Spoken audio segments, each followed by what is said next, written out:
Hey guys, welcome to today's video. This is going to be a quick version, and this is Paint with Lovejoy. Thanks so much for joining. Please subscribe to the channel and share this channel with your community. Like I said earlier, this is going to be a quick version, so if you prefer the full-length, non-time-lapsed version, check out my Patreon page and my Paint with Lovejoy website. If you want to further support Paint with Lovejoy, please do. It all helps. And for more in-depth courses, check out paintwithlovejoy.com. And as always, share this with your community. All right, guys, this is going to be another fun painting today, a nice landscape. So grab your supplies, transfer your traceable to your surface, and as always, make sure you take your progress photos. Today's painting is a time-lapsed version. If you would like the real-time version, check out my YouTube page or the Patreon page. So we're going to start off with a light raw sienna, and that is going to be white and raw sienna. And we're going to fill in kind of that path at the bottom of the canvas for this nice vineyard scene. And I am using student grade paint, so I do recommend that you apply it a little bit thicker. And as you follow along with today's video, feel free to pause the video as you need to, but you are strengthening your power of observation. You're looking at the places where I'm going to be putting each color, the shapes that I make with those, adding that a color, and I want you to mimic that to the best of your ability on your canvas at home. You do have full permission to change colors on anything that I paint today and kind of make the painting your own. This is basically just a guideline. And this particular video was actually done during the pandemic. I was doing daily demos and talking to other people, so I'm redoing the video a little bit faster and giving prompts for the colors and more information for the time-lapsed version. So if you do watch the real-time version, you'll hear me conversing with people online as they left questions in the chat.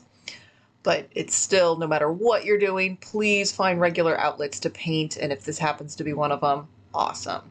So now we're grabbing that direct raw sienna, placing it on top of the lighter raw sienna to give a darker value. And again, I just want you to observe where I place those and mimic that on your canvas to the best of your ability. Now, if you are one of my beginner and first-time painters and you're holding your breath right now, take a big inhale, relax. You're doing a great job, and you're going to do better than you may give yourself credit for right now. So that was a good spot to pause the video, take your progress photo. Then we're going to move up to light blue for the sky, and then it's going to be white with a little bit of blue. Now, if you are on a stretched canvas, I do recommend that when you reach the edges of the canvas that you carry the color around the sides. I'm painting on a flat panel, so it's there's no edges to paint, so I'm just taking it to the edge. So we've got that light blue on that full sky. Now we're going to go with a medium blue, which is just adding a little bit more blue to your mixture. And we're going to place this on top and just give a bit more of a darker value for those mountains. And if you want to switch colors, maybe do purple mountains, feel free to do that. If you want to do gray mountains, you can switch it up and add what you like. All right, so now we're going to go for that direct blue for that front mountain, going a little bit darker. There's not a huge shift, but I do want that darker, that front mountain to be a little bit darker than the one that is behind it. All right, guys, you're doing a great job. I'm proud of you for painting at home. Now we're going to move into a little bit of white. We're going to put a highlight on there. We're going to place that white on there, and then we're going to wipe off that brush. And then with light pressure, I want you to go back and kind of blend this into those base blue colors. Now you do have to do this while your paint is wet, and you're going to notice that as you move your brush, the more you move your brush, the more that white is going to diffuse into that blue. So if you end up losing that lighter color at the top, just reapply your white paint like I just did there, and then use less pressure and less brush strokes. All right, so now we're going to do the opposite. We're grabbing some purple and we're going to the bottom of those mountains, getting the shadow element on there, and then that bottom mountain for that background. And by doing this, we're creating a nice illusion on this flat 2D surface. We're getting a shadow, a midtone, and a highlight color in these mountains. And this is how we create that magical 3D illusion on this flat 2D surface. All right, so now we're going to go back to the purple for that other tiny little parcel of land or that mountain in front. And again, we do use kind of bold colors for this, so you're welcome to switch it out or follow along exactly. All right, and now we're going to go back to the blue, kind of on the bottom of that purple, giving it a bit of a shadow. Does not have to be perfect. We're just giving the illusion that we have this kind of farscaping, far distance viewing landscape. All right, so it's a good spot to pause that video, take a progress photo, clean that brush really good. We're going to go into a yellow-green mixture, and that is yellow with a little bit of green.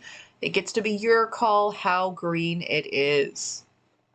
And again, you can kind of notice that my paint's on the transparent side, so I'm applying it a little bit thicker, or you can apply 2 layers if you happen to have transparent paint as well. All right, doing a good job. We're basically filling up the space, and then we're going to be putting some details for this vineyard on top of this. And you can see here that I am going right over those traceable lines. We'll be putting more details on top of it and making this nice illusion of this vineyard. All right, so I am switching down to that media or that small pointy brush as we get into kind of that middle ground. We're behind those houses. We're going to be making these almost kind of warped triangles or slanted triangles. So we had that yellow green. Now we're going to add a little bit more yellow to it, going a little bit lighter. And this just kind of gives that nice breaking up of the space of the different sections of farmland and vineyards that you find up in Napa and in wine country. And then here, just making different shades, going a little bit more green, and just having a few little subtle differences. But as we look at our painting from a distance of about 5 or 10 feet away, and you look at these different sections, it helps create that illusion of space and depth. So now we're going to move into a green-blue for a few more of those squares. And again, please do not paint as fast as this video. It is a time-lapsed version. Pause as needed, or feel free to go out and check out the real-time version on the other platforms. So going back to that yellow-green, filling in that other space, a little bit more direct yellow. And again, these don't have to be perfect, but just having a few little shades different in between these distorted little triangles just kind of helps break up that space. So this color here is going to be that green and purple, just going a little bit darker. Again, does not have to be perfect. Most things in art are merely just a suggestion and an illusion. So a good spot to take a progress photo. We're going to make a light gray, and that is white with a tiny amount of black to make a light gray. And then we're going to make a little bit darker gray for the other side of that building. Oh, sorry, we're going to go for white. Sorry, I thought we were going darker. You could do a darker gray if you want, or you could do the face of those buildings with white. Now we're going to do raw sienna for the roof of each of those buildings. Again, you're welcome to switch out colors. If you want a red barn or a red roof on there or a black roof, feel free to switch it out. All right, so we are at what we consider the underpainting. There's no canvas space left, and we're going to start putting details on top of this. So we're going to put those rows for the wine. And so we're going a yellow-green mixture, kind of going a little bit lighter. And we're going to just use the small pointy brush, and we're going to make little lines on here that are going down the width of this hill in the middle of our composition. So I want you to use kind of light pressure. And if you have varying widths in your lines as you're doing this, totally okay. Now you can see where I kind of put my pinky out. You can rest your forearm against the edge of the table. You can make little dots next to each other to create these lines, but leaving just a little bit of space in between each of these lines. I do want you to notice that they do have a bit of a curve, and this gives the indication that this is a curved hill that this greenery is on. And also take notice that every couple of brush strokes or every line, I am going back and grabbing more paint. You do want to get in that groove, because if you don't keep applying paint to the canvas, but keep making your brush strokes, your marks on there, if you're not actually applying new paint, then you're kind of wasting some of your progress. So make sure you grab some fresh paint for each row. All right, doing good. And if you're finding that your brush is kind of shaky, just exhale as you touch that brush to the canvas, and that will alleviate some of the shakiness. You guys are doing a great job. This is coming along nicely. Keep up the good work. And as I was stating earlier, do look at your painting from a distance of 5 to 10 feet away. This is the normal viewing distance for most things in life, and especially artwork. But to be able to observe it from that distance compared to how close you are while you're painting it. So now we're going into that direct green, kind of filling in some of these spaces, getting that thicker second layer on there. Again, I'm applying this kind of thick at the base of those raw sienna sections. And now we're going in with that direct green, some of those lines back there, and it doesn't have to be a perfect straight line, but on the right-hand side of these, we're kind of putting a bit of a darker green, a shadow element.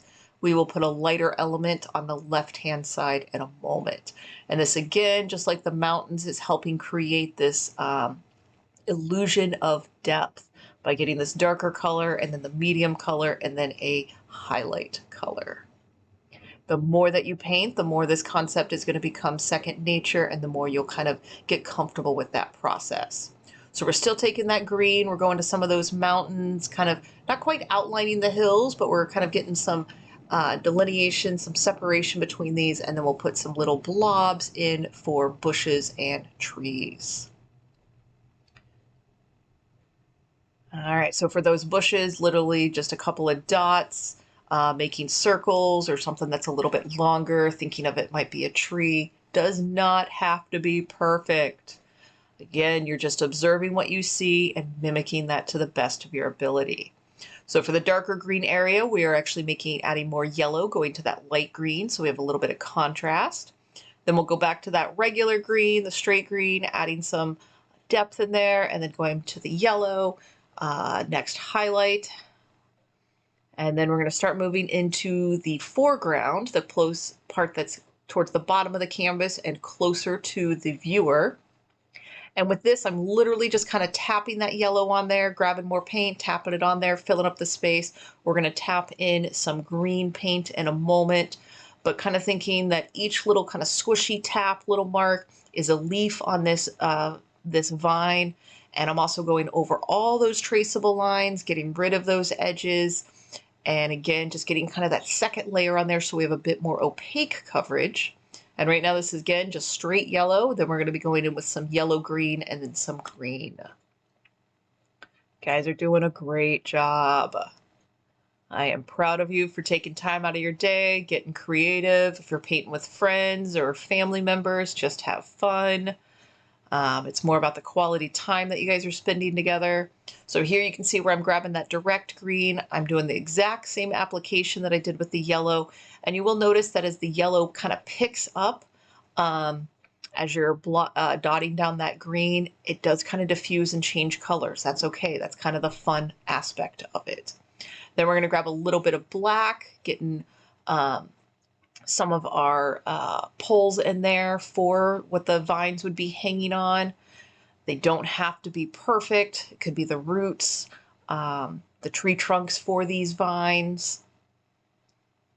Again, just pause the video, observe where you see me place those, and mimic it to the best of your ability. All right, so now we're going to make some orange, and that's going to be yellow and red. So start with the yellow, add a little bit of red till you get to kind of a medium shade of orange. Doesn't have to be perfect. You're going to slap it on there, and my paint is all wet, so it may pick up a little bit of that pink, or a little bit of that green, may pick up a little bit of yellow. Just getting some of those fall colors going on in there. Another spot to take your progress photo. And for this, as we do little dots with the purple, these are indicating where the grapes are. A few things that I would do differently. I would recommend making these bigger. And if you have the opportunity, let your paint fully dry before you start adding your grapes on here. And you're going to make little dots and think of each dot as an individual grape. So you want to make these clusters. Does not have to look exactly like it, but as we step away from the canvas and look at the whole scene, we're just going to be like, yep, that's a vineyard. So again, you're not doing realism or a perfect scene. We're just kind of giving this nice impressionistic illusion. And because I filmed this as a live demo, I did not have the time to let my paint dry. So that's why I would say at home, pause the video, give your paint about 15-20 minutes to dry, and then go back and apply your grapes. And that will make it a lot easier to apply, because you can see in a few places my purple is picking up some of the green, picking up some of the yellow, and it's not as defined as I would have liked. And that's part of the painting process. You know, you may paint and go, you know what, I'd do this differently, I'd do this differently, I'd give more time for this.